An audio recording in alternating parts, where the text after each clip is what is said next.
Class 10th chapter 2 अम्ल क्षारक एवं लवण, यानी कि अम्ल को बोलेंगे एसिड, क्षारक को बोलते हैं हम लोग बेसेस एवं लवण को बोलते हैं सॉल्ट्स।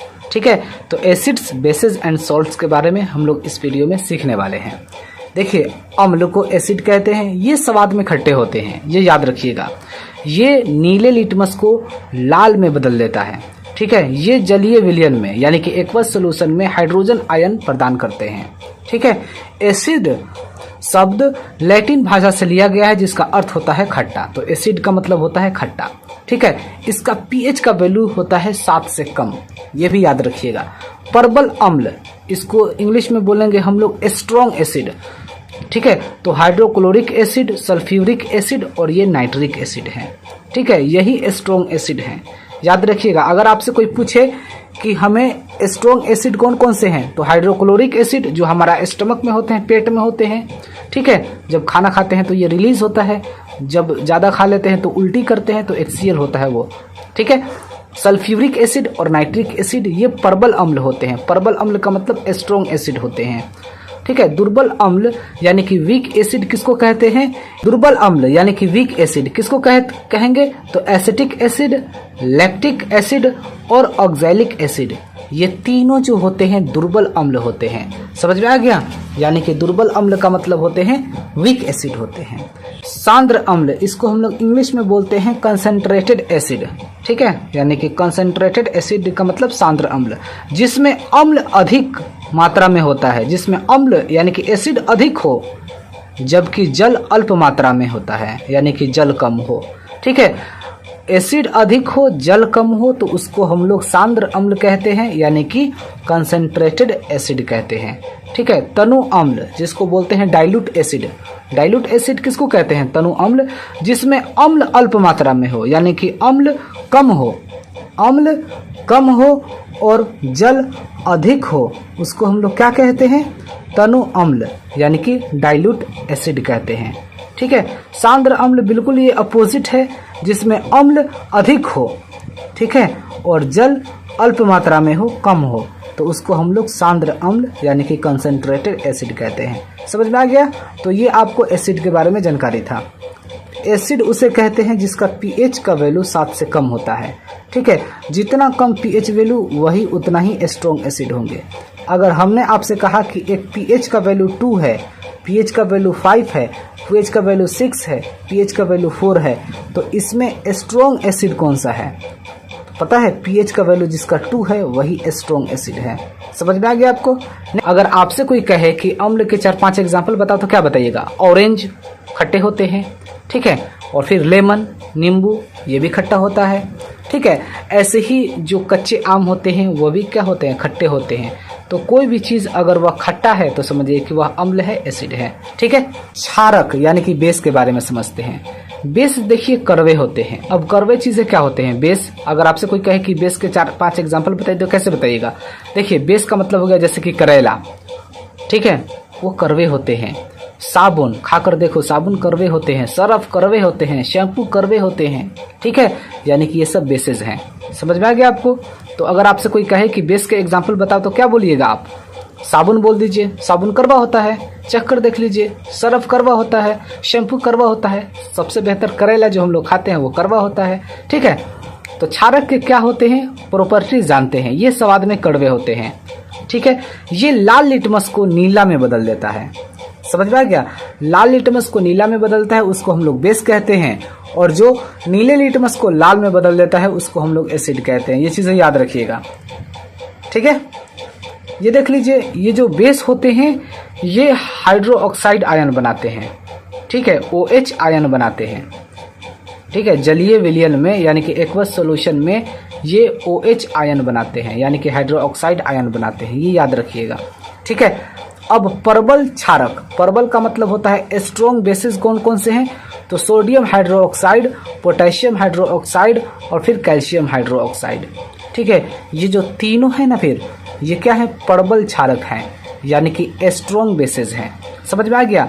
देखिए, बेसिस का क्या पहचान होता है? OH रहेगा तो बेस हो जाएगा, ये याद रखिएगा। OH रहेगा तो बेस हो जाएगा।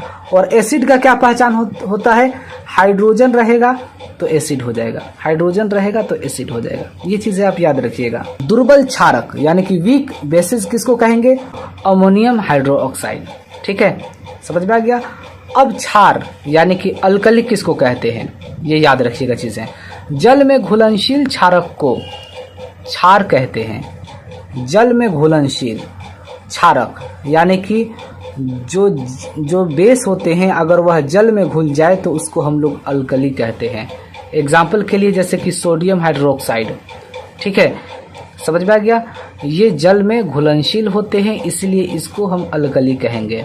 पोटेशियम हाइड्रोक्साइड ये भी क्या है, अल्कली है। ठीक है, अल्कली है। और ये मैग्नीशियम हाइड्रोक्साइड ये भी क्या है, क्षार है। ठीक है, क्योंकि ये तीनों जल में घुलनशील होते हैं। ठीक है, ये तीनों क्या हैं, ये तीनों बेसिस हैं, लेकिन ये जल में घुलनशील है इसीलिए इसको हम लोग क्षार यानी कि अल्कली बोलेंगे। समझ में आ गया आपको। अब जानते हैं हम लोग लवण।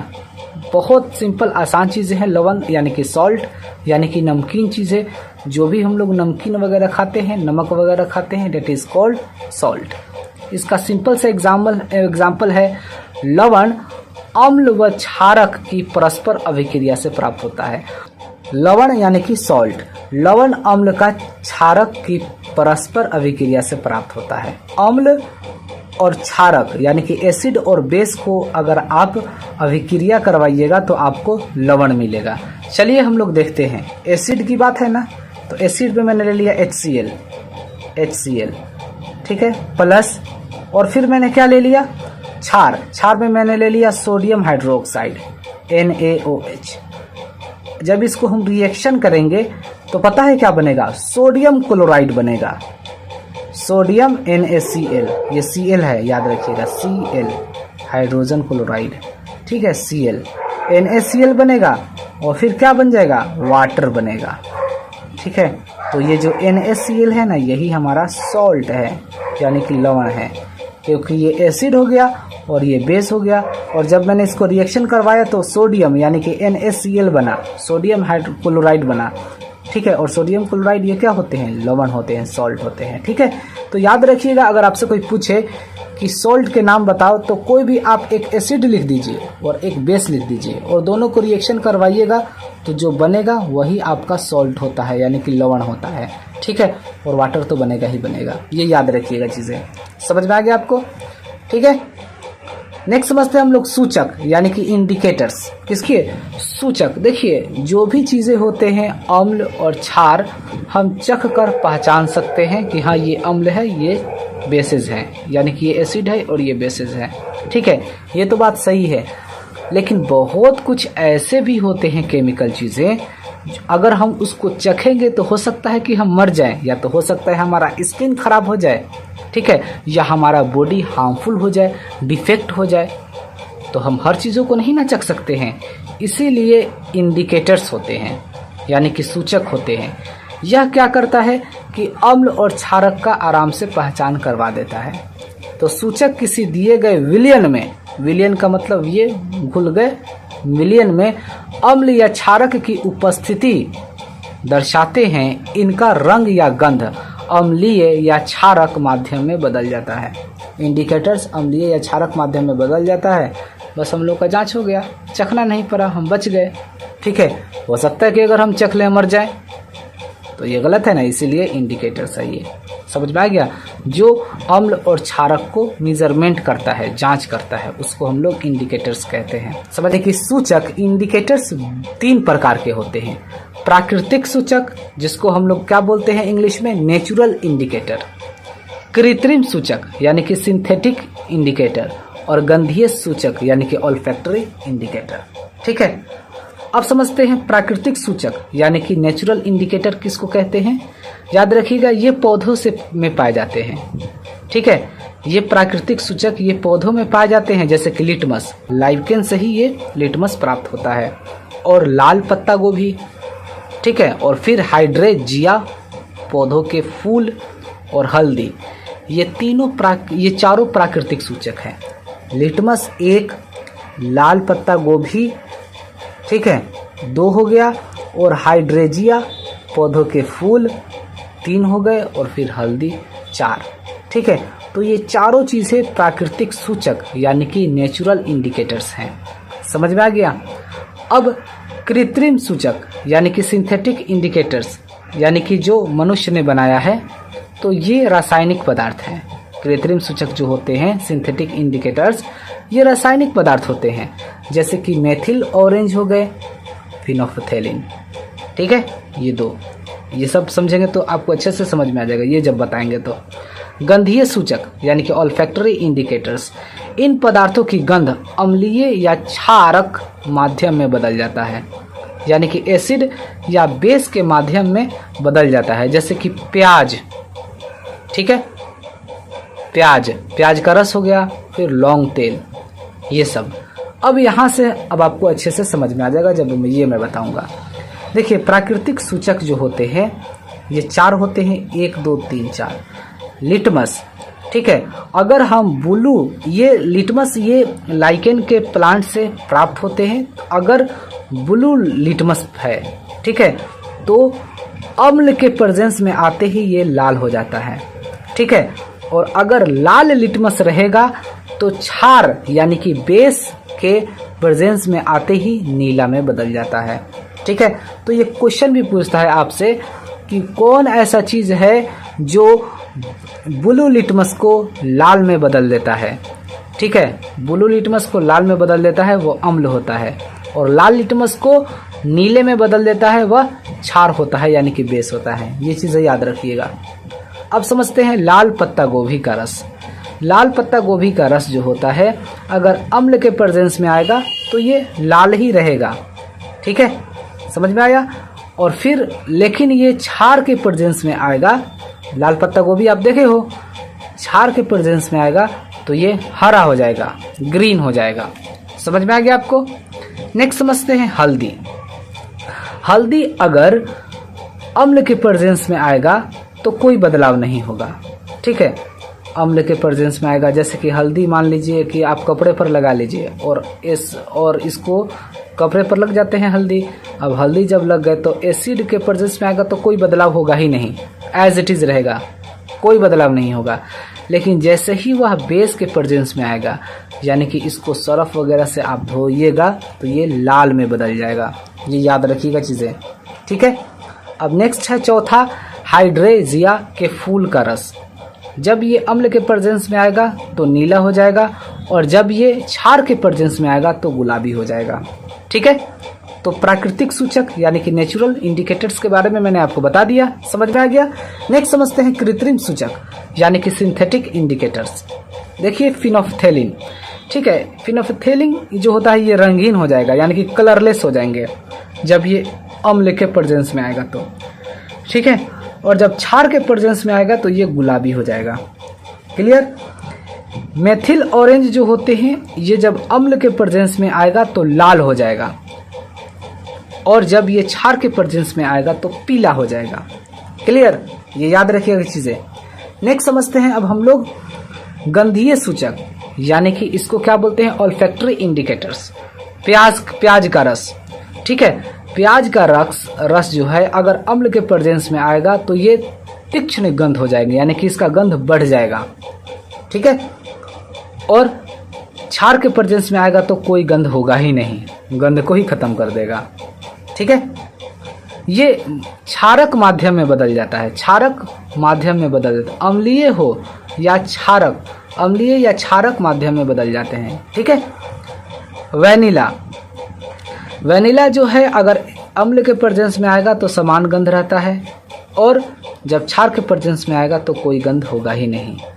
ठीक है, यानी कि खत्म हो जाएगा। लौंग का जो तेल होता है अगर यह अम्ल के प्रेजेंस में आएगा तो समान गंध रहती है, गंध इसका समान रहेगा। ठीक है, कोई भी चेंजिंग वगैरह नहीं आएगा। लेकिन जैसे ही क्षार के प्रेजेंस में आएगा तो यह गंध भी खत्म हो जाएगा। अम्ल व क्षारों के रासायनिक गुण। धातु की अभिक्रिया। ठीक है, धातु की अभिक्रिया अम्ल के साथ कराएंगे हम, और फिर धातु की अभिक्रिया क्षारक के साथ करवाएंगे। ठीक है, लेकिन दोनों में हाइड्रोजन निकलेगा। जानते हैं जब किसी भी अम्ल को, कोई भी अम्ल हो, ये अम्ल है HCl और ये धातु है जिंक। तो HCl और जिंक को जब मैंने अभिक्रिया करवाया तो पता है क्या बना, जिंक क्लोराइड यानी कि लवण बना, ठीक है, और फिर हाइड्रोजन बना, ठीक है। तो ये आप इसको याद रखना पड़ेगा, ये रूल आप दिमाग में याद रखिएगा कि कोई भी अगर एसिड है और फिर कोई भी मेटल है और जब वह दोनों मिलकर रिएक्शन करते हैं तो लवण बनाएंगे यानी कि सॉल्ट बनाएंगे और फिर हाइड्रोजन बनाएगा, ठीक है। तो ये चीज़ें आप याद रखिएगा। क्षारक के साथ अभिक्रिया करने पर ये भी याद रखिएगा रूल, ठीक है। कोई भी क्षार का मतलब हो गया जैसे कि सोडियम हाइड्रोक्साइड यानी कि बेसेस, सोडियम हाइड्रोक्साइड और ये धातु हो गया जिंक। जब सोडियम हाइड्रोक्साइड को, ये क्या है, ये बेस है, सोडियम हाइड्रोक्साइड जिंक के साथ जब रिएक्शन करेगा तो सोडियम जिंकेट पढ़ेंगे, इसको क्या बनेगा, सोडियम जिंकेट बनेगा यानी कि लवण ये है, और फिर हाइड्रोजन निकलेंगे बाहर की तरफ, ठीक है, बाहर की तरफ हाइड्रोजन निकलेगा, इंक्रीज करेगा। समझ में आ गया। अब जब हाइड्रोजन निकलेगा तो ये कुछ पॉप साउंड की तरफ से निकलेगा, पॉप साउंड का आवाज़ करेगा। देखिए जानते हैं कैसे, पॉप टेस्ट। हाइड्रोजन गैस से निहित परखनली के पास जब एक जलती हुई मोमबत्ती लाई जाती है, जब जलती हुई मोमबत्ती जिसमें साबुन का जो घोल होता है, साबुन जिसमें घुले होते हैं, अगर वहाँ पर अगर हम मोमबत्ती लेकर जाते हैं तो पॉप की ध्वनि उत्पन्न होती है, पॉप का ध्वनि उत्पन्न होगा। जिस तरीके से हम लोग लाइटर जलाते हैं ना सिलेंडर में खाना वाना बनाने के लिए, तो किस तरीके से पॉप का साउंड निकलता है, तो ठीक इसी तरीके से इसमें भी निकलेगा। तो क्या होता है इसमें जानते हैं हम लोग, देखिए जिंक और फिर HCl, ये दोनों को आप मिलाइए, ये दोनों जब रिएक्शन करेगा, ठीक है, और जब ये रिएक्शन करेगा तो पता है क्या बनेगा, जिंक क्लोराइड और फिर बनाएगा हाइड्रोजन, ठीक है, और यही हाइड्रोजन ऊपर की तरफ निकलता है। जिंक क्लोराइड और हाइड्रोजन परखनली के सीधा जिसमें घोल बने होंगे साबुन के, उसमें अगर आप, तो आखिर वो तो हाइड्रोजन निकलेंगे ही निकलेंगे, और निकलेंगे तो बुलबुले के फॉर्म में निकलेंगे, और वहाँ पर अगर आप मोमबत्ती लेकर जाइएगा तो पॉप साउंड की आवाज़ आएगा आपको, ठीक है, पॉप साउंड का आवाज़ आएगा। समझ में आ गया डियर। तो पॉप टेस्ट आपको समझ में आ गया, क्लियर। जानते हैं डियर हम लोग धातु कार्बोनेट, कार्बोनेट का मतलब हो गया CO2 ठीक है, धातु का मतलब हो गया मेटल। तो जब किसी मेटल को धातु कार्बोनेट, जब किसी धातु कार्बोनेट को धातु बाइकार्बोनेट की अभिक्रिया कराने पर दो अभिक्रिया होंगे, एक तो होंगे धातु कार्बोनेट इसमें अभिक्रिया हो रहे हैं, और फिर दूसरा होंगे धातु बाइकार्बोनेट, ठीक है। अब इसमें अभिक्रिया होंगे तो जानते हैं, इस आप रूल को याद रखिएगा, बहुत ज़रूरी होता है। जब कोई अम्ल धातु कार्बोनेट, धातु का मतलब हो गया जैसे कि ये सोडियम, ये धातु हो गया, कार्बोनेट का मतलब हो गया CO3, ये याद रखिएगा चीज़ें, ठीक है, CO3 यानी कि धातु कार्बोनेट यानी कि सोडियम कार्बोनेट, इसको पढ़ेंगे हम। तो जब HCl हाइड्रोजन क्लोराइड जब सोडियम कार्बोनेट के साथ जब रिएक्शन करेगा, सोडियम कार्बोनेट क्या है, ये है धातु सोडियम, और ये कार्बोनेट का मतलब CO3। तो जब हाइड्रोजन क्लोराइड सोडियम कार्बोनेट के साथ जब रिएक्शन करेगा तो सोडियम क्लोराइड बनाएगा, ठीक है, NaCl बनाएगा, सोडियम क्लोराइड, और फिर कार्बन डाइऑक्साइड निकलेगा गैस, और फिर वाटर लिक्विड के फॉर्म में निकलेंगे, ठीक है। तो ये चीज़ें आप याद रखिएगा। कोई भी अम्ल का मतलब एसिड, धातु कार्बोनेट, धातु होना चाहिए और उसके साथ CO3 होना चाहिए, धातु में कुछ भी हो, धातु होना चाहिए बस, ठीक है, या सोडियम हो या मैग्नीशियम हो, ठीक है, या फिर पोटेशियम हो, कुछ भी हो, समझ में आया। तो जब अम्ल के साथ सोडियम कार्बोनेट हो, ठीक है, यानी कि धातु कार्बोनेट हो, तो वह लवण बनाएंगे, यानी कि ये लवण बना है, ठीक है, सॉल्ट जिसको बोलते हैं, और कार्बन डाइऑक्साइड बनेगा गैस के फॉर्म में, और साथ ही साथ जल भी बनेगा, यानी कि वाटर भी बनेगा लिक्विड के फॉर्म में। L का मतलब लिक्विड, G का मतलब गैस। यहाँ तक आपको समझ में आ गया डियर। नेक्स्ट समझते हैं अब हम लोग, कोई अम्ल है और धातु बाइकार्बोनेट के साथ, धातु का मतलब Na, बाइकार्बोनेट का मतलब हाइड्रोजन कार्बोनेट को बोलते हैं बाइकार्बोनेट, ये चीज़ें याद रखिएगा आप, ठीक है। तो जब HCl hydrogen chloride sodium hydrogen carbonate यानी कि धातु बाइकार्बोनेट के साथ जब रिएक्शन करेगा तो सोडियम क्लोराइड बनाएगा यानी कि NaCl बनाएगा, और फिर कार्बन डाइऑक्साइड निकलेगा, और फिर गैस के फॉर्म में, और फिर वाटर निकलेगा लिक्विड के फॉर्म में। समझ में आ गया डियर? यहाँ तक। नेक्स्ट समझते हैं अब हम लोग कार्बन डाइऑक्साइड की जांच टेस्ट। देखिए, उत्पादित कार्बन डाइऑक्साइड को चूने के पानी से प्रवाहित करने पर पानी दूधिया हो जाता है। देख लीजिए यहाँ पर कार्बन डाइऑक्साइड, देखो ये चूने के पानी से, चूने का पानी का मतलब ये कैल्शियम हाइड्रोक्साइड, ये चूना हो गया, चूने का पानी हो गया। एक्वस सोल्यूशन का मतलब क्या होता है? जल में विलयन है, जो चूना जल में विलयन है, ठीक है। और क्या कह रहा है? कार्बन डाइऑक्साइड के साथ तो पता है क्या बनाएगा? वह बनाएगा पानी दूधिया हो जाता है, यानी कि ये कैल्शियम कार्बोनेट बनेगा, यानी कि ये दूधिया हो जाएगा, और साथ ही साथ क्या निकलेगा?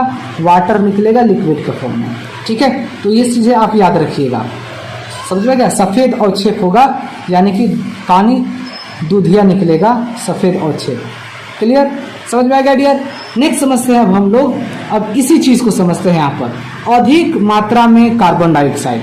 अब यहाँ पर कैल्शियम कार्बोनेट है और वाटर भी है, और अधिक मात्रा में कार्बन डाइऑक्साइड यहाँ पर प्रवाहित किया जाए, यानी कि अभिक्रिया किया जाए, तो पता है क्या बनेगा? जल में घुलनशील बनेंगे, ठीक है। ये जो कैल्शियम हाइड्रोजन कार्बोनेट जो बनेंगे वह क्या बनेंगे? जल में घुलनशील बनेंगे, यानी कि एक्वस बनेंगे। समझ में आ गया? एक्वस सोल्यूशन, AQ का मतलब एक्वस सोल्यूशन, जल में घुलनशील। समझ में आ गया डियर? तो ये चीज याद रखिएगा, जब कैल्शियम कार्बोनेट वाटर के साथ रिएक्शन करेगा, अधिक मात्रा में कार्बन डाइऑक्साइड के साथ अभिक्रिया करने पर तो कैल्शियम हाइड्रोजन कार्बोनेट बनाएगा, जो जल में घुलनशील होंगे, ठीक है। ये चीज़ याद रखिएगा। अगर आपसे कोई पूछे कि बताइए कैल्शियम कार्बोनेट कैसे बनेगा, तो याद रखिएगा, यानी कि चूना, ये कैल्शियम हाइड्रोक्साइड क्या है? ये कैल्शियम हाइड्रोक्साइड और कार्बन डाइऑक्साइड जब दोनों रिएक्शन करेंगे तो कैल्शियम कार्बोनेट बनेगा और फिर वाटर बनेगा। तो ये सब चीज़ें आप याद रखिएगा, ठीक है। यहाँ तक आपको समझ में आ गया? नेक्स्ट समझते हैं अब हम लोग अम्ल एवं क्षारक की परस्पर अभिक्रिया, यानी कि अम्ल और क्षारक, यानी कि एसिड और बेसेज, ये दोनों मिलकर अभिक्रिया करेंगे तो क्या बनाएंगे? लवण बनाएंगे, यानी कि सॉल्ट बनाएंगे, और फिर वाटर बनाएंगे, जल, ठीक है। तो इसका एग्जाम्पल अगर देखा जाए तो सबसे बेस्ट ये है इसका उदाहरण, ठीक है। देख लीजिए यहाँ पर अम्ल यानी कि सोडियम हाइड्रोक्साइड, ये हो गया, ये अम्ल है, ठीक है। जिसमें हाइड्रोजन होता है उसको अम्ल कहते हैं, और जिसमें OH होता है उसको हम लोग क्षारक कहते हैं, यानी कि बेस कहते हैं। जिसमें हाइड्रोजन उसको अम्ल यानी कि एसिड कहेंगे, और जिसमें OH होगा उसको हम लोग क्षारक कहते हैं, यानी कि बेस कहते हैं। ये याद रखिएगा। तो किसी को भी पहले लिखिए, पहले अम्ल को लिखिए या बाद में क्षारक को लिखिए, या पहले क्षारक को लिखिए बाद में अम्ल को लिखिए, प्लस ही तो करना है। 2+1 कीजिए तब भी 3 आएगा, और 1+2 कीजिए फिर भी 3 आएगा, ठीक है। तो ये आपको पता होगा, प्लस में कोई दिक्कत नहीं है। अब ये दोनों जब रिएक्शन करेंगे, यानी कि अम्ल और ये हो गया क्षारक, यानी कि एसिड और बेस मिलकर जब रिएक्शन करेंगे तो लवण बनाएंगे, यानी कि सोडियम क्लोराइड, इसी को नमक कहते हैं।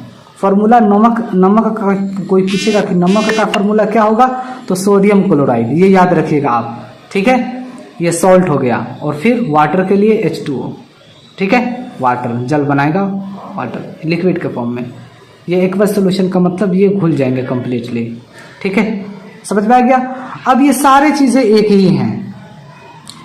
प्रबल अम्ल का मतलब होता है वीक एसिड, और दुर्बल क्षारक का मतलब हो गया है स्ट्रॉन्ग बेस। जब ये दोनों मिलकर रिएक्शन करेंगे तो अम्लीय लवण बनाएंगे, यानी कि एसिडिक सॉल्ट बनाएंगे और फिर जल बनाएंगे, ठीक है। दुर्बल अम्ल यानी कि स्ट्रॉन्ग एसिड, प्रबल क्षारक यानी कि वीक बेस, जब ये दोनों रिएक्शन करेंगे तो क्या बनाएंगे? बेसिस सॉल्ट बनाएंगे और फिर वाटर बनाएंगे, ठीक है। तो ये ऐसे ही चीजें हैं, ये आप इसको लर्न कर सकते हो, ठीक है। और यहाँ पर एक समझ लीजिए, ये उदासीनीकरण अभिक्रिया, जिसको हम लोग क्या बोलते हैं? न्यूट्रलाइजेशन रिएक्शन, किसको कहते हैं जानते हैं। जब अम्ल द्वारा क्षारक का प्रेक्षित प्रभाव अम्ल और क्षारक प्रेक्षित प्रभाव तथा क्षारक द्वारा अम्ल का प्रभाव समाप्त हो जाता है। देखिए ये अम्ल है यानी कि एसिड है और ये क्षारक है यानी कि बेस है। ये दोनों का जब रिएक्शन हुआ तो दोनों समाप्त हो गए और समाप्त होकर क्या बना दिए, लवण बना दिए और जल बना दिए यानी कि वाटर बना दिए। इसी रिएक्शन को, इसी इक्वेशन को हम क्या कहते हैं, उदासीनीकरण अभिक्रिया यानी कि न्यूट्रलाइजेशन रिएक्शन कहते हैं। ठीक है, न्यूट्रलाइजेशन रिएक्शन याद रखिएगा। ठीक है, एसिड और बेस दोनों मिलकर दोनों अपने आप को समाप्त कर देंगे और समाप्त बन करके और एक नया कंपाउंड बनाएंगे जिसको बोलेंगे हम सोडियम क्लोराइड। इतना ही नहीं, कुछ भी बन सकते हैं इसके जगह पर। एसिड कुछ भी हो, बेसिस कुछ भी हो, कुछ और बनेंगे लवण। ठीक है, यानी कि सोडियम क्लोराइड बना और फिर वाटर। इसी को हम क्या कहेंगे, इसी रिएक्शन को या इसी टाइप के रिएक्शन को हम क्या कहेंगे, उदासीनीकरण अभिक्रिया। बस शर्त यह है कि बेस और एसिड ये दोनों समाप्त होकर कोई नया कंपाउंड बनना चाहिए।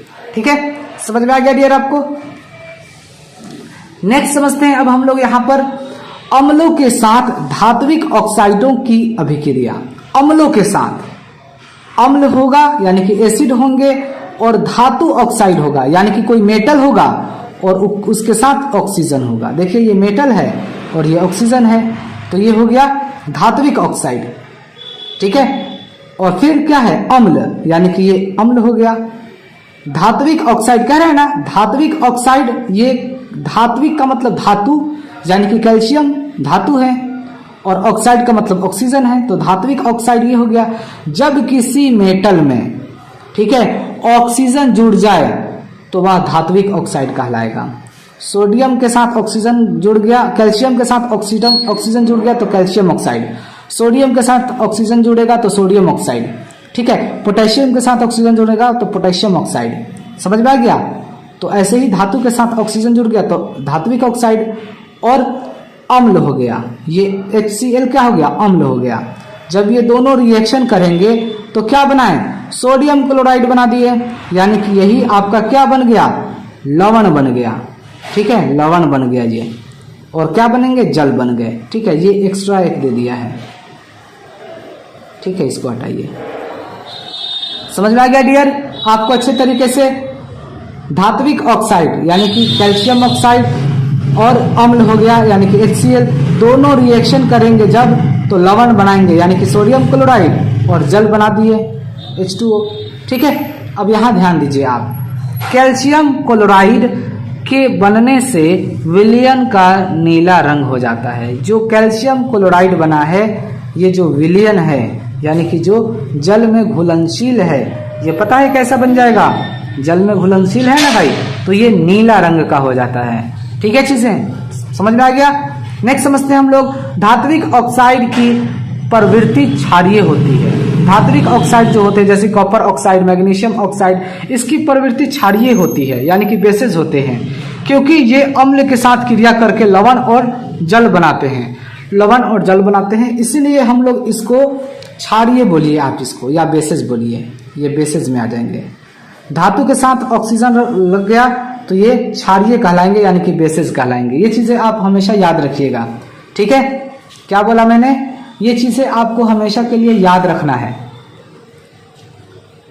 समझ में आ गया आपको। ठीक है, धातु के साथ ऑक्सीजन जुड़ गया तो धात्विक ऑक्साइड यानी कि ये क्षारीय कहलाएगा, बेसेज बोल दीजिए। मैग्नीशियम ऑक्साइड ये भी बेसेज होंगे। क्यों, क्योंकि ये दोनों रिएक्शन करेंगे अम्ल के साथ तो लवण और जल बनाते हैं, इसीलिए।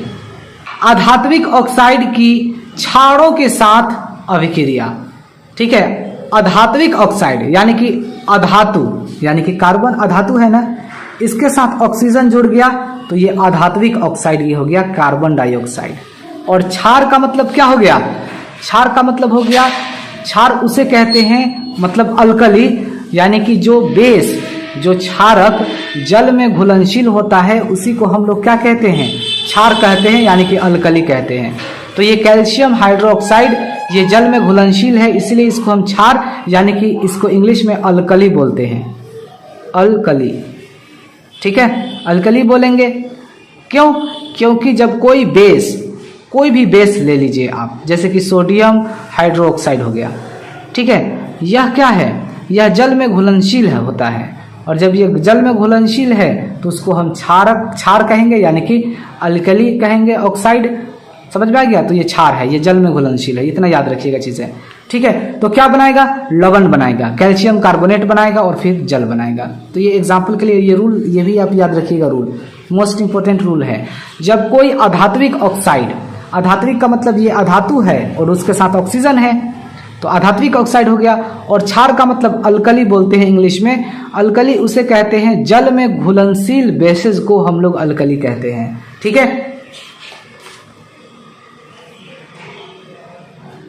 जल में घुलनशील क्षार किसको कहते हैं? अल्कली। जल में घुलनशील क्षारक को हम लोग क्षार कहते हैं, यानी कि अल्कली कहते हैं, जैसे कि कैल्शियम हाइड्रोक्साइड। ये दोनों रिएक्शन करेंगे तो लवण बनाएंगे, यानी कि कैल्शियम कार्बोनेट, और जल बनाएगा, यानी कि वाटर H2O। क्लियर? नेक्स्ट समझते हैं हम लोग यहाँ पर,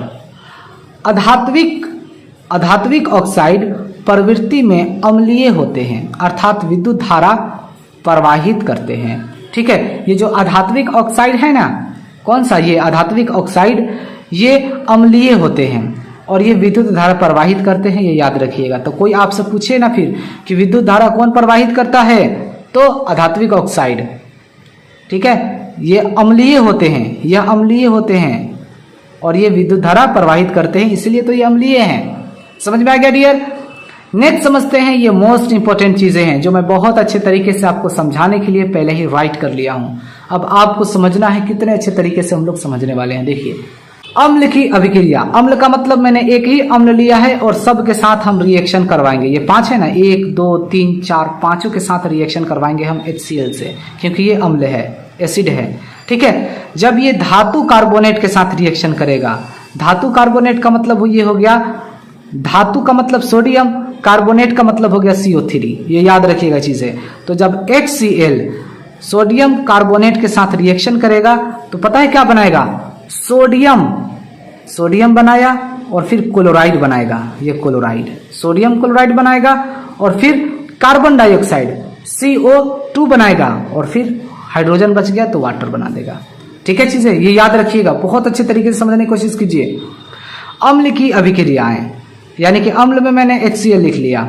जब ये धातु कार्बोनेट, यानी कि धातु के साथ कार्बोनेट का मतलब CO3, ये हमेशा याद रखिएगा। कार्बोनेट जब भी कहेगा तो CO3, ऑक्साइड कहेगा तो ऑक्सीजन, धातु के साथ ऑक्सीजन, तो धातु ऑक्साइड हो जाएगा, ठीक है। तो जब HCl यानी कि अम्ल की अभिक्रिया धातु कार्बोनेट के साथ, यानी कि सोडियम धातु हो गया, कार्बोनेट का मतलब CO3 हो गया, जब ये रिएक्शन करेंगे तो सोडियम क्लोराइड बनाएगा और फिर कार्बन डाइऑक्साइड बनाएगा और वाटर बनाएगा। ये आपको समझ में आ गया? नेक्स्ट समझते हैं, HCl जब रिएक्शन करेगा धातु के साथ, धातु का मतलब हो गया सोडियम, तो क्या बनाएगा? सोडियम क्लोराइड, और फिर हाइड्रोजन बच गया तो हाइड्रोजन बनाएगा, ठीक है। नेक्स्ट समझते हैं हम लोग, HCl जब धातु हाइड्रोजन कार्बोनेट, यानी कि सोडियम हाइड्रोजन कार्बोनेट मैंने लिख दिया, धातु का मतलब सोडियम, हाइड्रोजन का मतलब H और कार्बोनेट का मतलब CO3, बताया हूं ना, कार्बोनेट का मतलब CO3 होता है। जब ये दोनों रिएक्शन करेंगे, HCl और सोडियम हाइड्रोजन कार्बोनेट, जब ये दोनों रिएक्शन करेंगे तो सोडियम क्लोराइड बनाएगा, यानी कि सोडियम यहाँ है, क्लोरीन भी यहाँ है, तो दोनों मिलेंगे तो सोडियम क्लोराइड बनता है, और फिर कार्बन डाइऑक्साइड बनाएगा और फिर हाइड्रोजन बना देगा, ठीक है। ये सारे रूल को आप याद रखिएगा, ठीक है। फिर HCl है, ये अम्ल है, और ये धातु ऑक्साइड, यानी कि धातु का मतलब सोडियम हो गया, ऑक्साइड का मतलब ये ऑक्सीजन है। जब ये HCl यानी कि हाइड्रोजन क्लोराइड सोडियम ऑक्साइड के साथ जब रिएक्शन करेगा तो सोडियम क्लोराइड बनाएगा, यानी कि सोडियम आ जाएगा, ये Na और ये Cl आ जाएगा, यहाँ पर सोडियम क्लोराइड बन गया, और फिर H बच गया और O बच गया, तो मतलब वाटर बन जाएगा। समझ में आ गया आपको? क्लियर? नेक्स्ट समझते हैं अब हम लोग, HCl जब क्षार के साथ अभिक्रिया करेगा, क्षार का मतलब हो गया, क्षार का मतलब क्या हो गया? क्षार उसे कहते हैं, जल में घुलनशील क्षारक को क्षार कहते हैं, जिसको हम लोग अल्कली भी बोलते हैं। तो सोडियम हाइड्रोक्साइड यह अल्कली है, यानी कि ये बेसिस हैं, क्योंकि ये जल में घुलनशील है, इसलिए इसको हम क्षार कहेंगे, यानी कि अल्कली कहेंगे, ठीक है। तो जब HCl सोडियम हाइड्रोक्साइड के साथ जब रिएक्शन करेगा डियर, तो पता है क्या बनाएगा, सोडियम बनाएगा और क्लोरीन बनाएगा, यानी कि सोडियम क्लोराइड हो जाएगा जब मिलेंगे तो, ठीक है, और फिर वाटर बना देगा, H2O बना देगा। ये पता चल गया। नेक्स्ट समझते हैं अब हम लोग क्षार की अभिक्रियाएं। क्षार का मतलब क्या होता है, अल्कली, यानी कि जल में घुलनशील क्षारक को, ये क्षारक है, जल में घुलनशील क्षारक को क्षार कहते हैं, यानी कि अल्कली कहते हैं। तो ये जल में घुलनशील है, तो ये बेस हैं, लेकिन ये जल में ये बेसेज हैं, लेकिन जल में घुलनशील होने की वजह से यह अल्कली होगा, यानी कि क्षार होगा, ठीक है। तो ये क्षार हो गया। और जब ये धातु के साथ रिएक्शन करेगा, धातु में मैंने ले लिया जिंक, तो क्या बनाएगा डियर, तो ये बना देगा सोडियम जिंकेट, Na ये और Zn ये, तो सोडियम जिंकेट बनाएगा और हाइड्रोजन बच गया तो हाइड्रोजन निकाल देगा, ठीक है। समझ में आ रहा है आपको। नेक्स्ट समझते हैं सोडियम हाइड्रोक्साइड और ये धातु कार्बोनेट। तो धातु कार्बोनेट में मैंने क्या ले लिया, ये धातु हो गया जिंक और कार्बोनेट का मतलब हो गया CO3, ये CO3 कर देता हूं, धातु कार्बोनेट CO3। अब देख लीजिए सोडियम हाइड्रोक्साइड, यानी कि ये एक क्षार है, ठीक है, और साथ ही साथ ये बेसेज भी हैं, क्योंकि बेसेज अगर जल में घुलनशील हो जाते हैं तो वह क्षार कहलाते हैं, यानी कि अल्कली कहलाते हैं। तो ये सोडियम हाइड्रोक्साइड क्षार है, और जब धातु कार्बोनेट के साथ रिएक्शन करेगा, जिंक हो गया, ये धातु, कार्बोनेट का मतलब CO3, तो कोई भी अभिक्रिया नहीं करेगा, ये याद रखिएगा चीजें, ठीक है। नेक्स्ट समझते हैं सोडियम हाइड्रोक्साइड, जब धातु हाइड्रोजन कार्बोनेट, यानी कि सोडियम धातु हो गया, हाइड्रोजन का मतलब H हो गया, कार्बोनेट का मतलब CO3 हो गया, जब ये दोनों रिएक्शन करेंगे तो कोई भी रिएक्शन होगा ही नहीं, ये भी याद रखिएगा चीजें, ठीक है। सारे रूल्स को आप याद रखते रहिए। नेक्स्ट समझते हैं हम लोग सोडियम हाइड्रोक्साइड, ये क्या होते हैं, देखने में लग रहा है ना आपको कि बेस है, बार बार इसलिए बोल रहा हूं ताकि आपको याद हो जाए। तो ये बेस है, लेकिन ये जल में घुलनशील है, और जो बेसेज जल में घुलनशील होते हैं उसको हम क्षार कहते हैं, यानी कि अल्कली कहते हैं, ये याद रखिएगा चीजें, अल्कली CALY, ठीक है। तो जब सोडियम हाइड्रोक्साइड अम्ल के साथ रिएक्शन करेगा, यानी कि अम्ल में मैंने ले लिया HCl, तो सोडियम क्लोराइड, सोडियम और ये क्लोराइड बन गया, तो और वाटर बना देगा, ठीक है। नेक्स्ट समझते हैं, लास्ट वाला है सोडियम हाइड्रोक्साइड, जब अधातु ऑक्साइड के साथ, अधातु का मतलब कार्बन, ऑक्साइड का मतलब ऑक्सीजन, जब सोडियम हाइड्रोक्साइड अधातु ऑक्साइड के साथ जब रिएक्शन करेगा तो लवण बनाएगा, यानी कि सोडियम बनाएगा और फिर कार्बोनेट बना देगा और फिर हाइड्रोजन निकल जाएगा। अम्लों व क्षारकों में समानताएं, ये हमें देखना है। देखिए जितने भी होते हैं ना, ऑल जो अम्ल होते हैं, सभी अम्ल हाइड्रोजन आयन उत्पन्न करते हैं, ये आप याद रखिएगा। दूसरा है सभी जो क्षारक होते हैं, क्षारक का मतलब बेसेज, वह हाइड्रोक्साइड आयन उत्पन्न करते हैं, ठीक है, यानी कि ये ऋण आयन, जिसको बोलते हैं हम लोग निगेटिव आयन उत्पन्न करते हैं। OH निगेटिव आयन उत्पन्न करते हैं बेसेज, और एसिड हाइड्रोजन आयन उत्पन्न करते हैं। समझ में आ गया। यहाँ देख लीजिए, जब कोई अम्ल या क्षारक जल में मिलाया जाता है, ठीक है, जब कोई अम्ल या क्षारक जल में मिलाया जाता है तो ये तनुकृत हो जाता है। तनुकृत का मतलब होता है कम हो जाता है। जल में मिलाने पर आयन की सांद्रता, यानी कि H3O पॉजिटिव, ठीक है, और फिर OH आयन, दोनों में से कोई भी में प्रति इकाई आयन की कमी हो जाती है, यानी कि H3O या OH आयन की कमी हो जाती है, ठीक है, जब हम अम्ल और क्षारक को जल में मिलाते हैं तब, ठीक है। नेक्स्ट समझते हैं हम लोग क्षार तथा अम्ल की प्रबलता। किसी क्षार या अम्ल, क्षार का मतलब ये होता है अल्कली, जो मतलब कि जल में घुलनशील हो, जो बेसेज, जो क्षारक जल में घुलनशील हो उसी को तो क्षार कहते हैं। तो किसी क्षार या अम्ल की प्रबलता उसके द्वारा उत्पन्न हाइड्रोजन आयन या हाइड्रोक्साइड आयनों की संख्या पर निर्भर करता है, ठीक है। क्षार और अम्ल की प्रबलता किस पर निर्भर करता है भाई, हाइड्रोजन आयन और हाइड्रोक्साइड आयनों की संख्या पर निर्भर करता है, ये याद रखिएगा। नेक्स्ट समझते हैं हम लोग किसी अम्ल या क्षारक, यानी कि एसिड्स या बेसेज की प्रबलता हम एक सार्वभौमिक सूचक द्वारा ज्ञात कर सकते हैं, ठीक है। और ये जो होते हैं ना यूनिवर्सल इंडिकेटर, ये अनेक सूचकों का मिश्रण होता है, बहुत सारे इंडिकेटर्स मिलकर एक यूनिवर्सल इंडिकेटर बना हुआ है, ठीक है। यह सूचक किसी भी विलयन को मिला दीजिए, हाइड्रोजन आयन की विभिन्न सांद्रता को, विभिन्न बहुत सारे कंसेंट्रेट को क्या करेगा, रंगों में प्रदर्शित कर लेता है, बहुत सारे रंगों में प्रदर्शित कर देगा। याद रखिएगा यूनिवर्सल इंडिकेटर जो होते हैं बहुत सारे इंडिकेटर से मिलकर बना हुआ है, जैसे बहुत सारे स्कूल, ठीक है, बहुत सारे प्राइमरी स्कूल, सेकेंडरी स्कूल, ठीक है, हाई स्कूल, ये सभी मिलते हैं जब भी तो बनता है यूनिवर्सिटी बनता है। इसलिए बहुत सारे इंडिकेटर्स मिलकर क्या बने हैं, यूनिवर्सल बने हैं इंडिकेटर्स। याद रखिएगा सार्वभौम सूचक जिसको बोलते हैं हिंदी में, ठीक है। ये आपको पता चल गया डियर, ये समझने वाले चीजें हैं।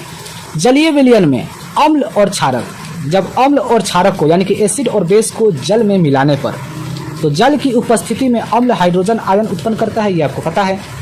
हाइड्रोजन आयन यानी कि H3O हाइड्रोनियम आयन के रूप में पाया जाता है, ठीक है, हाइड्रोनियम आयन के रूप में पाया जाता है, ठीक है। ये जो H आयन है यह एक अकेला नहीं है, बल्कि ये थोड़े अलग हैं, थोड़े हट के हैं, ये पूरा कंप्लीट नहीं है, ठीक है, क्योंकि हाइड्रोजन आयन, ठीक है, और फिर ये देख लीजिए, और जल की उपस्थिति में, जल की उपस्थिति, जल का मतलब H2O मिल गया, तब क्या बनाया, हाइड्रोनियम आयन बनाया, ठीक है।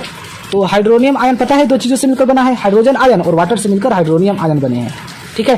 तो अब तो आपको पता चल गया कि हाइड्रोजन आयन जो होते हैं यह पूरा कंप्लीटली ठीक ठाक नहीं होता है, ठीक है, इसके साथ कुछ ना कुछ जरूर होता है, जैसे वाटर। वैसे ही फिर यहाँ पर देख लीजिए HCl हो गया, तो हाइड्रोक्लोरिक हाइड्रोजन क्लोराइड HCl यह वाटर के साथ रिएक्शन करेगा क्योंकि जल में घुलनशील है, तो क्या बना रहा है, हाइड्रोनियम आयन, और फिर क्लोरीन बाहर निकल रहा है, ठीक है।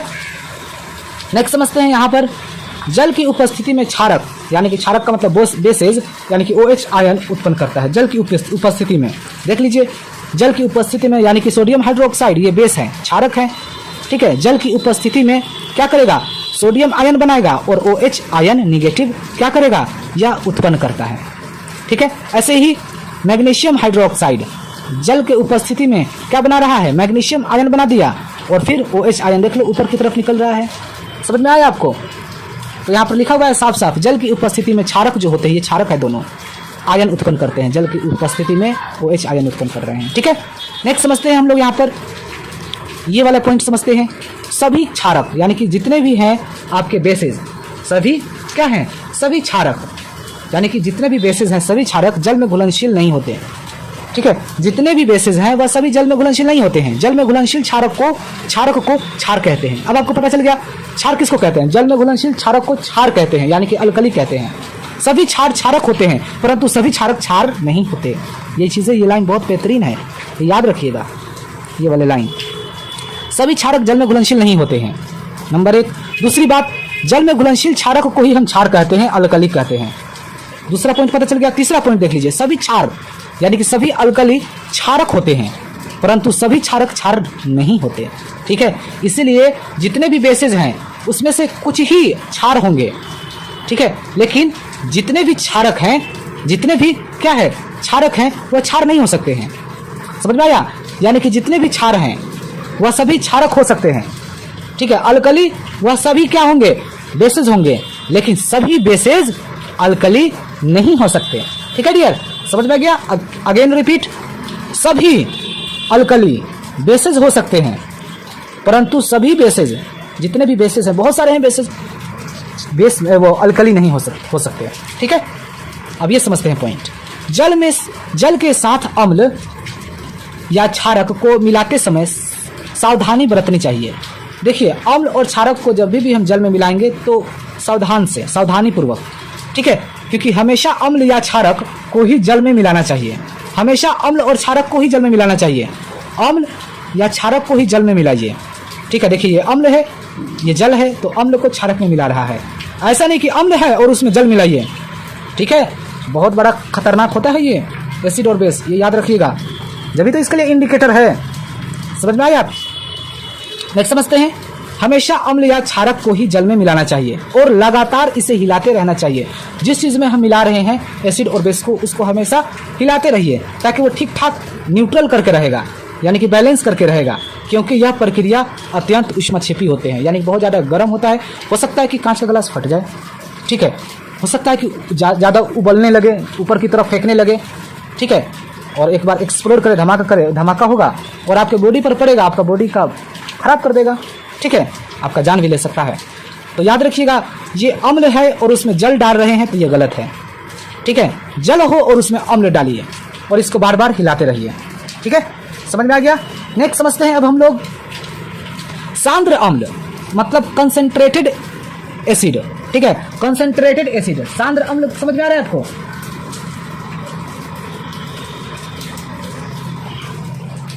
नेक्स्ट समझिए सांद्र अम्ल यानी कि डाइल्यूट एसिड, ठीक है। सांद्र अम्ल का मतलब क्या होता है, डाइल्यूट एसिड, ठीक है, में जल मिलाने पर उत्पन्न हुई ऊष्मा के कारण मिश्रण आस्फलित होकर बाहर आ सकता है, जैसे फेन बनकर बाहर आ सकता है, ठीक है। मतलब डाइल्यूट एसिड को डाइल्यूट कर दिए जल में मिलाने पर तो ऊष्मा उत्पन्न होगा, तो हो सकता है यह मिश्रण जब होगा तो ये आस्फलित होकर बाहर आ सकता है तथा आप जल सकते हैं। साथ ही अत्यधिक अस्थानीय ताप के कारण कांच का पात्र भी टूट सकता है, ठीक है। इसीलिए ये कह रहा है चीजें, समझ में आया। नेक्स्ट समझते हैं डियर हम लोग जल को अम्ल में डालने से, ये समझते हैं दो चीजें होते हैं, मिश्रण आस्फलित होकर बाहर आ जाएगा यानी कि उबल कर फेन बनकर बाहर की तरफ आ जाएगा, और दूसरा अस्थानीय ताप के कारण, मतलब अस्थानीय का मतलब रुका रहेगा और रुका रहेगा, अब टेम्परेचर उसी पर पड़ता रहेगा और कांच का पात्र क्या हो जाएगा, टूट जाएगा, आपके बॉडी पर भी छींटे पड़ सकते हैं, ठीक है, आपका जान भी जा सकता है। नेक्स्ट समझते हैं हम लोग पीएच स्केल। देखिए पीएच स्केल इसका फुल फॉर्म होता है पोटेंशियल ऑफ हाइड्रोजन। इसका पीएच का जो डिस्कवरी किया था किसने किया था, सोरेनसन ने किया था, ठीक है। तो किसी विलयन में उपस्थित हाइड्रोजन आयन की सांद्रता ज्ञात करने के लिए एक स्केल विकसित किया गया है, ठीक है, जिसे पीएच स्केल कहते हैं, ठीक है, जिसको क्या कहते हैं, पीएच स्केल कहते हैं। तो पीएच में पी है पुशांस यानी कि पोटेंस, जो एक जर्मन शब्द है जिसका अर्थ होता है शक्ति। अगर पीएच बराबर 7 है तो उदासीन विलयन होंगे। उदासीन का मतलब क्या होंगे बताइए, उदासीन का मतलब होंगे न्यूट्रल, ठीक है। उदासीन का मतलब क्या होंगे, न्यूट्रल सॉल्यूशन होंगे, ठीक है। अगर पीएच का वैल्यू 7 से कम है, less than 7, pH less than 7, तो अम्लीय विलयन होंगे। अम्लीय का मतलब क्या हो गया बताइए, एसिडिक सॉल्यूशन होंगे, ठीक है। अब यहाँ देख लीजिए जो पीएच स्केल होता है यह 7 तक ही होता है, क्योंकि एक बार में 1 मोलर का मतलब हो गया 0 से 7 तक नंबर होते हैं।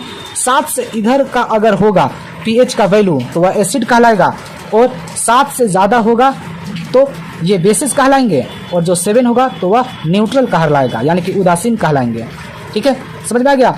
अब देखिए 0 अगर किसी चीज़ का, अब आप बताइए किसी चीज़ का पीएच का वैल्यू 0 है और किसी चीज़ का पीएच का वैल्यू 1 है, 2 है और 3 है, और आपसे कहे कि इन सभी में स्ट्रॉन्ग एसिड कौन सा है, तो आप क्या बोलिएगा, स्ट्रॉन्ग एसिड आपका 0 वाला होगा, ठीक है। जितना कम स्ट्रॉन्ग एसिड उतना ही, देखिए जितना कम पीएच का वैल्यू उतना ही स्ट्रॉन्ग एसिड होता है, ठीक है। जितना पीएच का वैल्यू कम रहेगा उतना ही वह स्ट्रॉन्ग एसिड होगा, और जितना ही पीएच का वैल्यू ज़्यादा होगा, पीएच का वैल्यू जितना ही ज़्यादा उतना ही स्ट्रॉन्ग बेसिस होंगे। ये चीज़ें आप दिमाग में रखिएगा। अगर किसी चीज़ का पीएच का वैल्यू 7 है तो वह न्यूट्रल होंगे, ठीक है, यानी कि उदासीन होंगे। समझ में आ गया आपको अच्छी तरीके से। नेक्स्ट समझते हैं अब हम लोग,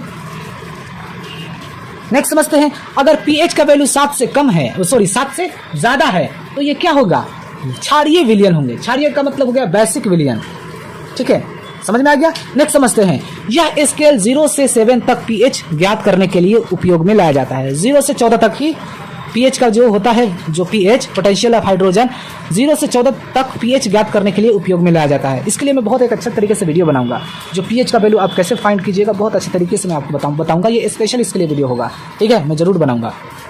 अब यहाँ पर देख लीजिए ये इस तरीके से है ना, कलर देखिए ये बढ़ता गया है, कलर बढ़ता गया है, बढ़ता गया है, बढ़ता गया है। ये दुर्बल अम्ल लिखा हुआ था, मैंने काटकर प्रबल अम्ल लिख लिया, क्योंकि पीएच का वैल्यू जो होगा जितना ही होगा कम, ये मान लीजिए कि यहाँ 0 है और यहाँ पर क्या है, यहाँ पर है 7, तो जितना ही कम पीएच का वैल्यू वही उतना ही वह प्रबल अम्ल होंगे यानी कि स्ट्रॉन्ग एसिड होंगे। और स्ट्रॉन्ग एसिड अगर आपसे कोई पूछे तो क्या होगा, तो याद रखिएगा स्ट्रॉन्ग एसिड होते हैं HCl, ठीक है, हाइड्रोजन क्लोराइड, सल्फ्यूरिक एसिड और नाइट्रिक एसिड। ये चीज़ें याद रखिएगा। एसिड का पहचान क्या है, अगर आपसे कोई कहे तो क्या बोलिएगा, हाइड्रोजन, H दिखाई दे देगा, बोल दीजिएगा कि ये एसिड है। समझ में आ गया। अब देख लीजिए ये दुर्बल अम्ल है यानी कि ये वीक एसिड है, ठीक है, वीक एसिड है, ये याद रखिएगा, ये चीज़ें हैं वीक एसिड, ठीक है।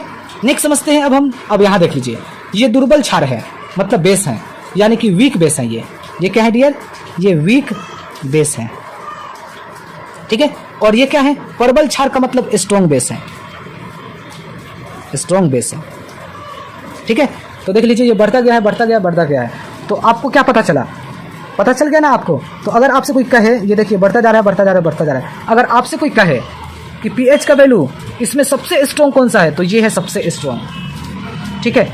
क्योंकि पोटेशियम नीचे होगा और सोडियम ऊपर होगा, तो नीचे की तरफ जो होते हैं ना, ये जितना ऊपर की तरफ जाएगा इंक्रीजेस करता रहेगा, तो ये सबसे स्ट्रॉन्ग एसिड होता है, ठीक है, स्ट्रॉन्ग होंगे।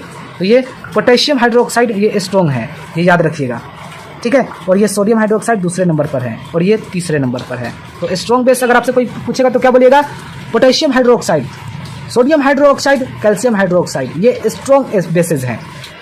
अमोनियम हाइड्रोक्साइड, और ये जो है, और ये क्या है, वीक बेसेस, यानी कि दुर्बल क्षार हैं, ठीक है, दुर्बल क्षार, ठीक है। जो ये वीक बेसेस हैं, क्या है ये, अमोनियम हाइड्रोक्साइड, समझ में आ गया।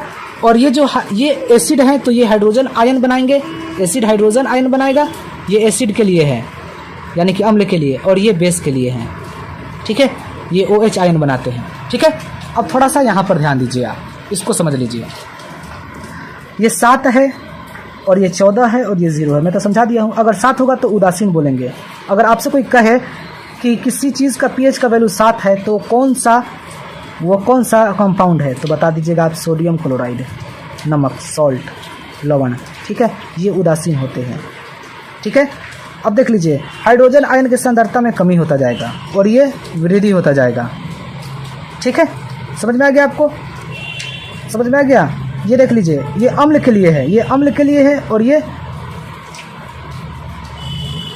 देख लीजिए, अगर ये बढ़ती हुई अम्लीय प्रकृति, ये बढ़ता हुआ जा रहा है अम्ल, जितना कम होगा pH का वैल्यू उतना ही स्ट्रॉन्ग एसिड होंगे, जितना ही ज़्यादा होगा pH का वैल्यू उतना ही स्ट्रॉन्ग बेसेस होंगे, ठीक है। और 7 होगा pH का वैल्यू तो ये उदासीन यानी कि न्यूट्रल कहलाते हैं, ठीक है।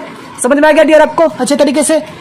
नेक्स्ट समझते हैं अब हम लोग दैनिक जीवन में pH का महत्व। ये बहुत बहुत इंपॉर्टेंट है, इसमें से आते हैं, ठीक है, एग्जाम में आते हैं। समझते हैं, पौधे एवं पशु pH के प्रति संवेदनशील होते हैं। पौधे और पशु जो होते हैं pH के प्रति संवेदनशील होते हैं। अब देख लीजिए, यानी कि सेंसिटिव होते हैं। तो अभी इसका मतलब क्या होगा, अब इसको अच्छे से हम लोग समझते हैं। देखिए, हमारा शरीर 7 से 7 पॉइंट pH के बीच कार्य करता है। अगर आपसे कोई कहे कि हम लोग जो बॉडी का काम कर रहा है, बॉडी जो काम कर रहे हैं, इसका मतलब ये है कि हमारा बॉडी 7 और 7 से लेकर 7.8 के बीच है, तभी हम लोगों का बॉडी काम कर रहा है, ठीक है। वर्षा के जल की pH का मान 5.6 से कम हो जाती है तो वह अम्लीय वर्षा कहलाती है, ठीक है। समझ में आ गया। जो वर्षा के जल की, ठीक है, वर्षा के जल, ये बारिश हो रहा है, वर्षा के जल का pH का मान अगर 5.6 से कम हो जाए तो वह अम्लीय वर्षा कहलाएगा, ठीक है। समझ में आ गया, यानी कि एसिड रेन कहलाएंगे। नेक्स्ट समझते हैं मिट्टी का pH, यानी कि pH ऑफ द सोइल। अच्छी उपज के लिए पौधों को एक विशिष्ट pH परास की आवश्यकता होती है। यदि किसी स्थान की मिट्टी का pH कम या अधिक हो तो किसान उसमें आवश्यकतानुसार अम्लीय तथा क्षारीय पदार्थ मिलाते हैं, यानी कि एसिडिक और बेसिक क्या करते हैं, इसमें पदार्थ मिलाते हैं, जिसकी वजह से उर्वरता मिट्टी का बढ़ जाए और फसल अच्छा हो, ठीक है। समझ में आ गया। तो अगर pH का मान, ठीक है, अगर मिट्टी में कम हो या ज़्यादा हो जाए तो उसके लिए अम्लीय और क्षारीय मिट्टी में मिला दिए जाते हैं, जिससे क्या होता है, प्लांट का उपज अच्छा होगा। अब ये समझते हैं हम लोग हमारे पाचन तंत्र का pH, ठीक है, हमारे पाचन तंत्र का pH, यानी कि pH in our digestive system. हमारा उदर का मतलब होता है स्टमक, हाइड्रोक्लोरिक अम्ल उत्पन्न करता है। जब हम लोग खाना खाते हैं ना, तो ये हाइड्रोक्लोरिक अम्ल बनता है। खाना खाए, अंदर गया पेट में, वह हाइड्रोक्लोरिक अम्ल बनेगा, ठीक है, जो भोजन के पाचन में सहायक होता है। भोजन को भी पचाता है, और साथ ही साथ जो बैक्टीरिया अंदर चला जाता है, जैसे कभी कभार हाथ अच्छे से नहीं धोए या प्लेट गंदे वगैरह हैं, ठीक है, तो जो भी बाहर का बैक्टीरिया होता है वह अंदर की तरफ जाता है, तो नंबर 1 वो तो लार खत्म कर देता है, और जो मजबूत होता है वह HCl मार देता है। अब आप HCl आप देख सकते हो, आपको तो ज़रूर हुआ होगा, जब आप ज़्यादा से ज़्यादा खाना खा लेते हो तो जब आप उल्टी करते हो ना, बहुत मुंह नाक वगैरह कान वगैरह सब जाम करके जो बाहर की तरफ वॉमिटिंग करते हो, उल्टी करते हो, वही तो होता है HCl। ठीक है, जो भोजन को पाचन में सहायक करता है। सहायक का मतलब मदद करता है। अपच की स्थिति में उदर अधिक मात्रा में अम्ल उत्पन्न करता है। अपच, देखिए कोई फूड है जो क्या हो रहा है, इंडाइजेशन हो रहा है, यानी कि वह इंडाइजेशन हो रहा है, तो इसका मतलब क्या है कि उसमें अधिक मात्रा में अम्ल उत्पन्न हो रहा है, जिसके कारण उदर यानी कि स्टमक में दर्द व जलन का अनुभव होने लगता है। समझ में आ गया? अब देख लीजिए आगे। इस दर्द से मुक्त होने के लिए एंट एसिड जैसे क्षारकों का उपयोग किया जाता है। ठीक है, जो अम्ल की अधिक तक मात्रा को उदासीन कर देता है। ठीक है, जो मात्रा को क्या कर देता है, अम्ल ज़्यादा बन गया है पेट में तो वो उदासीन कर देगा। हम लोग क्षारकों का उपयोग करते हैं, जिसको हम लोग मिल्क ऑफ मैग्नीशिया कहते हैं, जिसको हम लोग इनो बोलते हैं। ठीक है, कि इनो जाओ ला लो, बस 2 मिनट में ठीक ठाक कर देता है, तो वो इनो होता है। ठीक है, तो जब अगर आप ज़्यादा खाना खा लेते हैं, ठीक है, ज़्यादा खाना खा लेते हैं, अब देखिए एक लॉजिक वाले बातें, ये HCl इतना ये खतरनाक होता है कि इसका pH का वैल्यू 8 होता है, बहुत ज़्यादा ये एसिड होते हैं। ठीक है, खतरनाक एसिड है ये, 8 है तो ठीक है। अब ये HCl है ना, हाइड्रोजन क्लोराइड, यह खतरनाक एसिड है। जब ये खतरनाक एसिड है तो हमारा स्टमक को खराब क्यों नहीं कर रहा है, हमारा पेट को खराब क्यों नहीं कर रहा है? बताइए, हमारा जो स्टमक है उसको भी गला देना चाहिए, लेकिन गला क्यों नहीं पा रहा है? क्योंकि जो हमारा स्टमक है डियर, ठीक है, जो स्टमक है, ये स्टमक जो है ना, ये जो जिस पर हम पेन चला रहे हैं, ये एक्चुअली म्यूकस है, ये इसको म्यूकस बोलते हैं। ये ऑलरेडी बेसेस होते हैं। ठीक है, और ये एसिड और ये होते हैं बेसेस, न्यूट्रल हो जाते हैं, इसीलिए ये HCl हमारा स्टमक को पचा नहीं पाता है, ना ही खराब कर सकता है। ठीक है, और जो हम मिल्क ऑफ मैग्नीशिया जिसको बोले हैं ना, जिसको हम इनो बोलते हैं, जब हम ज़्यादा खाना खाएंगे तो हमारे बॉडी में क्या होगा, अम्ल ज़्यादा मात्रा में बनने लगेगा, और जब अम्ल ज़्यादा मात्रा में बनने लगेगा तो धुंतु ढकार वगैरह, ये सब इंडाइजेशन वगैरह, ये सब चीज़ें होने लगेंगे। ठीक है, दर्द होने लगेगा, पेट में जलन होने लगेगा। ठीक है, ये सब चीज़ें होने लगेगा। ठीक है, तो हम लोग क्या करते हैं, उसके लिए मिल्क ऑफ मैग्नीशिया यानी कि इनो खाते हैं। ये इनो जो होता है ना, मिल्क ऑफ मैग्नीशिया, ठीक है, इसका फॉर्मूला होता है Mg और फिर OH2 का होल ट्वाइस, ये होता है, यही मिल्क ऑफ मैग्नीशिया होता है। ये क्या होते हैं, ये क्षारक होते हैं, ये क्षारक होते हैं। अब ये देख लो, अब ये एसिड ज़्यादा बन गया और ये क्षारक हो गया, और ये दोनों मिलकर क्या कर देते हैं, ठीक कर देते हैं, यानी कि न्यूट्रल कर देते हैं। हमारा पेट जलन वगैरह सब ठीक ठाक हो जाता है। समझ में आ गया डियर? नेक्स्ट समझते हैं अब हम लोग pH परिवर्तन के कारण दंत क्षय। दंत क्षय का मतलब क्या होता है, टूथ डीके, मतलब दांत का गिरना। तो ये कैसे होता है, देखिए, मुंह के pH का मान 5.5 से कम होने पर दांतों का क्षय प्रारंभ हो जाता है। अगर किसी pH का मान 5.5 से कम हो जाता है तो दांतों का गिरना शुरू हो जाएगा। ठीक है, दांतों का इनामल जो होता है ऊपरी वाला पार्ट, दांत का क्या होता है, ऊपरी वाला पार्ट, जो हम लोग का दांत होता है ना, ये दांत का ऊपरी वाला पार्ट जो व्हाइट दिखाई देता है, उसको हम लोग क्या बोलते हैं, इनेमल बोलते हैं। ये कैल्शियम फॉस्फेट से बना होता है। ये जो ऊपर वाला जो पार्ट होता है ना दांत का, ये कैल्शियम फॉस्फेट से बना होता है, जो व्हाइट दिखाई दे रहा है। ठीक है, जो सभी लोग देखते हैं व्हाइट। ठीक है, और याद रखिएगा, हम लोगों का पूरे जीवन में 52 टीथ होते हैं। पूरे 52 टीथ हमारे मुंह में होते हैं पूरे जीवन में। 20 दांत होते हैं दूध के और 32 दांत होते हैं, जब बड़े हो गए तो 32 दांत वो हो गए, तो 20 और 32 52 टीथ होते हैं। ये चीज़ें याद रखिएगा आप। ठीक है, तो दांतों का इनामल यानी कि दंतवक, ये ऊपर वाला पार्ट जो व्हाइट दिखाई दे रहा है, कैल्शियम फास्फोरस से बना होता है, जो शरीर की सबसे बड़े कठोर पदार्थ होता है। अगर आपसे कोई कहे ना कि आपके शरीर का सबसे बड़ा कठोर पदार्थ क्या होता है, तो इनामल होता है। ठीक है, दांत का। यह जल में नहीं घुलता, लेकिन मुंह की pH का मान 5.5 से कम होने पर यह संक्षारित हो जाता है। 5.5 से कम होगा तो ये क्या होगा, डीएग्रीएशन हो जाएगा, डिग्रेडेशन हो जाएगा, यानी कि संक्षारित हो जाता है।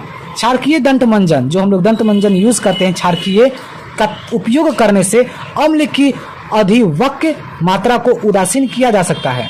समझ में आ गया? यानी कि ब्रश वगैरह दंत वगैरह करने से, ठीक ठाक करने से सब ठीक ठाक हो जाते हैं। नेक्स्ट समझते हैं हम लोग पशुओं एवं पौधों द्वारा उत्पन्न। मधुमक्खी का डंक एक अम्ल छोड़ता है। जो मधुमक्खी हम लोगों को काटता है वह एक डंक छोड़ता है जिसके कारण दर्द एवं जलन का अनुभव होता है। डंक मारे गए अंग में बेकिंग सोडा के उपयोग से आराम मिलता है। बेकिंग सोडा मिला कर दीजिए तो आराम मिलने लगेगा। नेटल के डंक वाले बाल, ठीक है, डंक वाले जो बाल होते हैं नेटल के, क्या होते हैं? मैथनोइक अम्ल यानी कि मैथनोइक एसिड छोड़ जाते हैं जिसके कारण जलन वाले दर्द का अनुभव होता है। इसका इलाज डंक वाले स्थान पर डंक पौधे की पत्ती यानी कि डांक पौधे की पत्ती रगड़कर किया जाता है। ठीक है, रबरिंग कीजिए, लीफ कीजिए किसी, ठीक है, डॉग प्लांट का रिबरिंग कीजिएगा ना, पत्ती को रगड़िएगा जहाँ डंक मारा है तो उस तरीके से क्या हो जाएगा? ठीक हो जाएगा। परबल अम्ल का मतलब क्या होता है? वीक एसिड, वो स्ट्रॉन्ग एसिड और स्ट्रॉन्ग बेसेस दोनों मिल जाएंगे तो उदासीन लवण बनेंगे जिसका पीएच का मान 7 होता है। ठीक है, जैसे कि सोडियम क्लोराइड।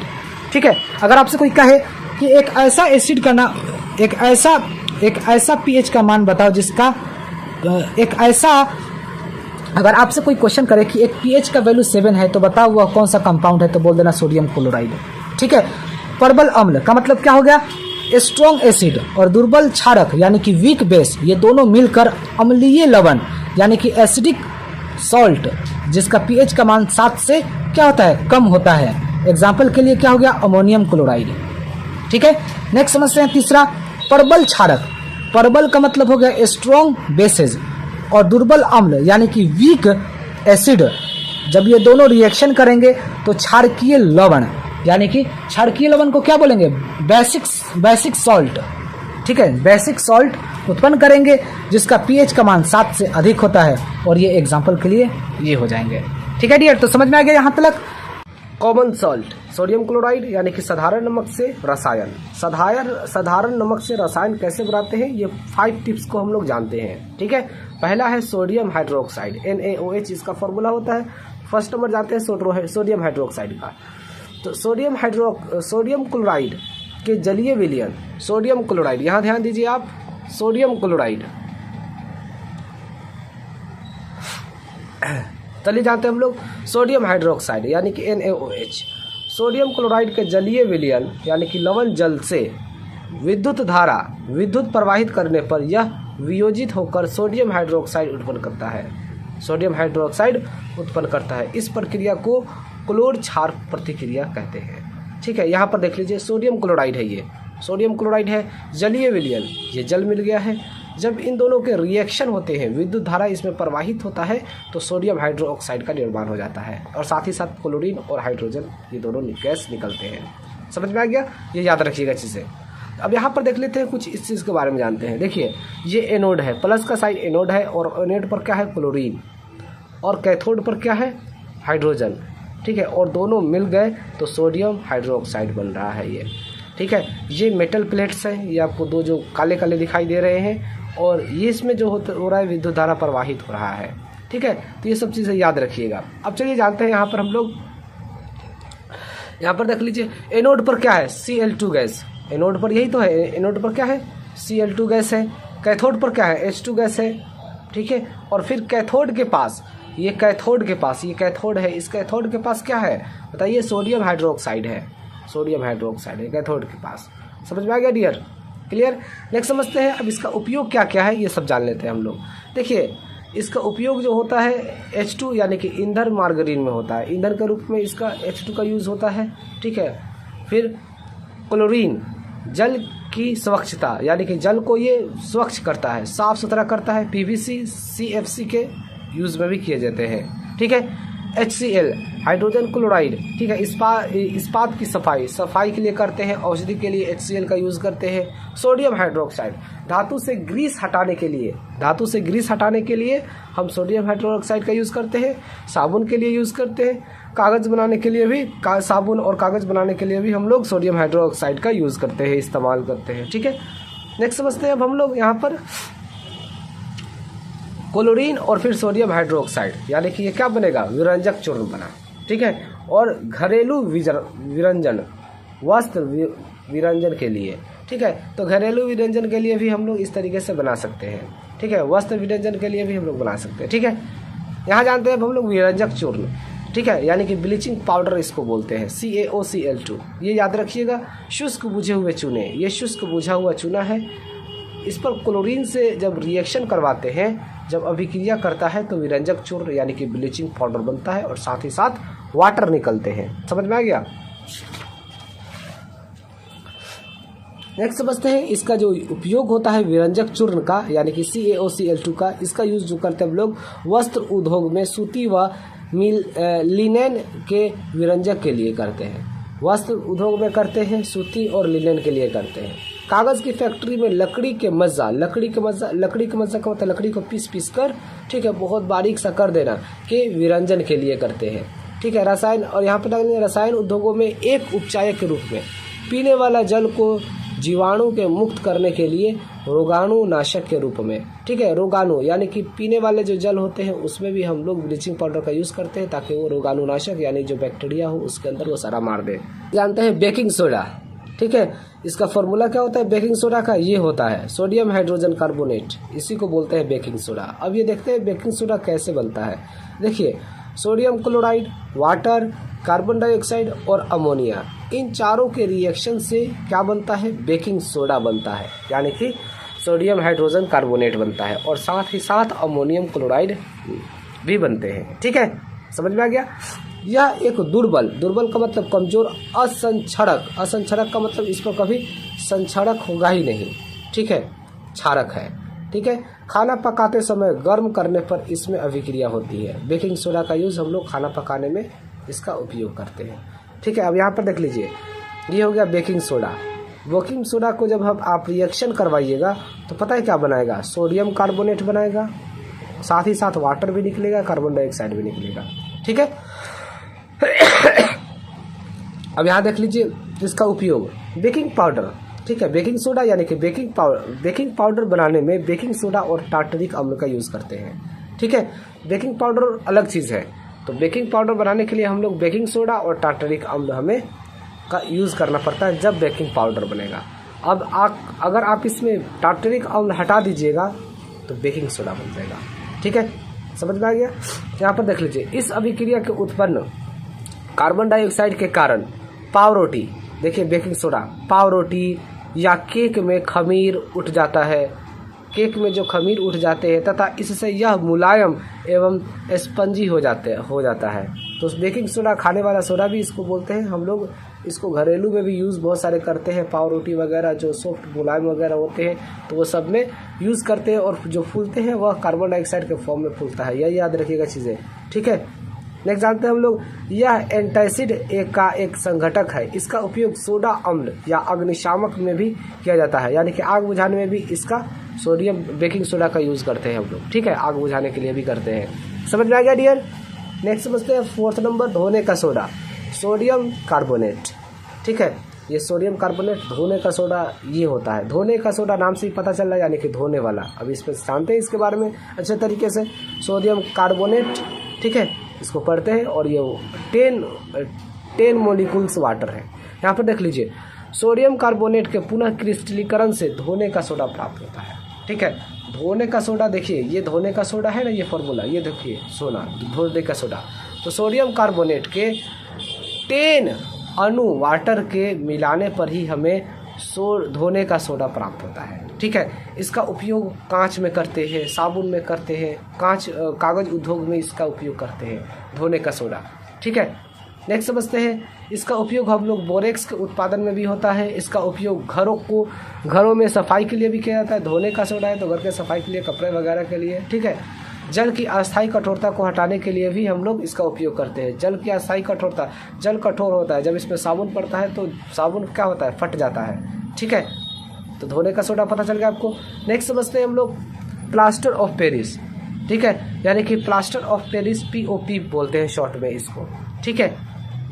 जिप्सम को 373 केल्विन पर, 373 केल्विन का मतलब क्या होगा? 100 डिग्री सेल्सियस पर गर्म करने पर यह जल के अणु को त्याग कर कैल्शियम सल्फेट हेमेटाइट यानी कि अर्ध हाइड्रेट POP बनाता है। यहाँ पर अब आप देख सकते हैं अच्छे तरीके से, यह सफ़ेद चूर्ण है, ठीक है, जो जल मिलाने पर यह पुनः जिप्सम बनकर ठोस प्रदान करता है।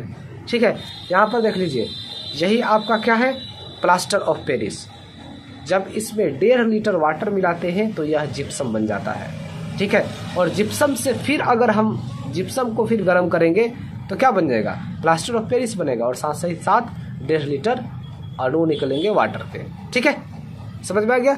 नेक्स्ट समझते हैं इसका उपयोग क्या क्या होते हैं। तो प्लास्टर ऑफ पेरिस का उपयोग हम डॉक्टर टूटी हुई हड्डियों को सही जगह पर स्थिर रखने के लिए करते हैं। हड्डी वड्डी टूट जाते हैं तो हम POP का यूज़ करते हैं, यानी कि प्लास्टर ऑफ पेरिस का भी यूज़ करते हैं। याद रखिएगा चीज़ें, प्लास्टर जिप्सम कैसे बनता है ये चीज़ें याद रखिएगा। ठीक है, प्लास्टर ऑफ पेरिस में 1.5 लीटर अणु वाटर के मिलाने पर जिप्सम बनता है, ये चीज़ याद रखिएगा, मोस्ट इंपॉर्टेंट है। इसका उपयोग खिलौने बनाने, ठीक है, सजावट का सामान बनाने के लिए किया जाता है। ठीक है, प्लास्टर ऑफ पेरिस का जो मूर्ति स्टैचू वगैरह होते हैं, कपड़े वगैरह टांगने वगैरह के लिए, लगाने के लिए, पहनाने के लिए, उस पर भी करते हैं इसका यूज़। ठीक है, इसका उपयोग सतह को चिकना बनाने के लिए भी किया जाता है। ठीक है, चिकना बनाने के लिए प्लास्टर ऑफ पेरिस का यूज़ करते हैं। ठीक है डियर, अब क्रिस्टलन का जल क्या होता है ये जानते हैं हम लोग। लवण के एक सूत्र इकाई में जल के निश्चित अणुओं की संख्या को क्रिस्टलन का जल कहते हैं। देख लीजिए, क्रिस्टल का जल कितने हैं, 5 अणु हैं। क्रिस्टल के जल, ये क्रिस्टल है, क्रिस्टल के जल कितने हैं, 10 अणु है। क्रिस्टल के जल के कितने अणु हैं, 2 अणु हैं। ठीक है, तो ये बहुत मोस्ट इम्पोर्टेंट था। ठीक है डियर, तो मैंने आपका चैप्टर 2 कंप्लीट कर दिया हिंदी में, और बहुत ही जल्द मैं इंग्लिश में भी चैप्टर 2 लेकर आने वाला हूँ। ठीक है डियर, ये आपको अच्छे तरीके से समझ में आ गया। अब हम लोग नेक्स्ट वीडियो में इसके क्वेश्चन आंसर के भी बारे में हम लोग अच्छे तरीके से जानेंगे। इसको क्वेश्चन आंसर जिसके भी इसको होते हैं ना, ये सब क्वेश्चन आंसर देखिए बहुत सारे हैं यार, ये सारे क्वेश्चन आंसर को भी हम लोगों को अच्छे तरीके से समझना होगा। ठीक है, फिर हम लोगों का एक अच्छा रिजल्ट आ जाएगा। ठीक है डियर, ओके।